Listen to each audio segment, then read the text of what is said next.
मजरदी सद्गुरु जेने तारिला हा संसार, म्हणून विशेषु अत्यादरू विवेकावर.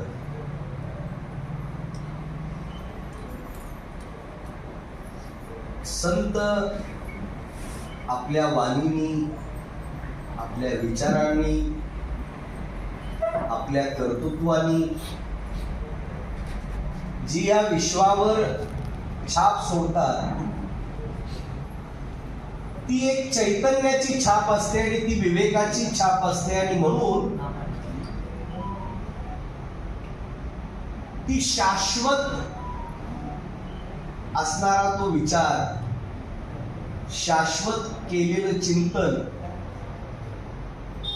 असं असल्यामुळे जगामध्ये संतांनी जे जे सांगितलंय त्याला मरणच नाही आहे. ते अविनाशी आहे, अचल आहे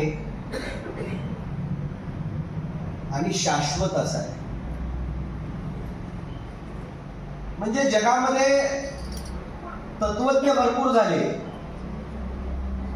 पण जे तत्वज्ञ भारतीय भूमीमध्ये तत्वज्ञान जे सांगण्यात आलं ते तत्वज्ञान आधीही होतं, आताही आहे आणि पुढेही राहणार आहे. असं सर्व काळ चिंतन जे आहे ते सर्व काळ चिंतन हे भारतातल्या संत परंपरेने केले.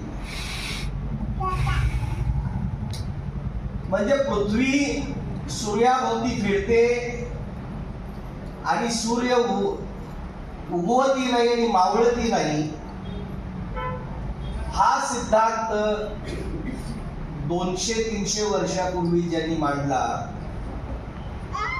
त्याला पश्चिमात्य देशामध्ये चर्चनी फासावर लटकवलं. पण 750 वर्षापूर्वी ज्ञानेश्वर माऊलींनी ज्ञानेश्वरीमध्ये लिहून ठेवलं की सूर्य उगवतही नाही आणि सूर्य मावळतही नाही.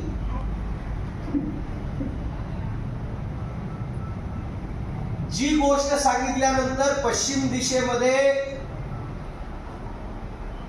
युरोप अमेरिकेमध्ये गेल्या 150-200 वर्षापूर्वी जिथं फाशी देण्यात आली ती गोष्ट आमच्या संतांनी सहजपणे सांगितली आणि भारतामध्ये सहजपणे रुजू देखील झाली. म्हणजे संतांचं तत्वज्ञान, संतांचे विचार, संतांचा अभ्यास. मग त्यावेळी ते कुठल्या दुर्बिणीने पाहिलं असेल माऊलींनी?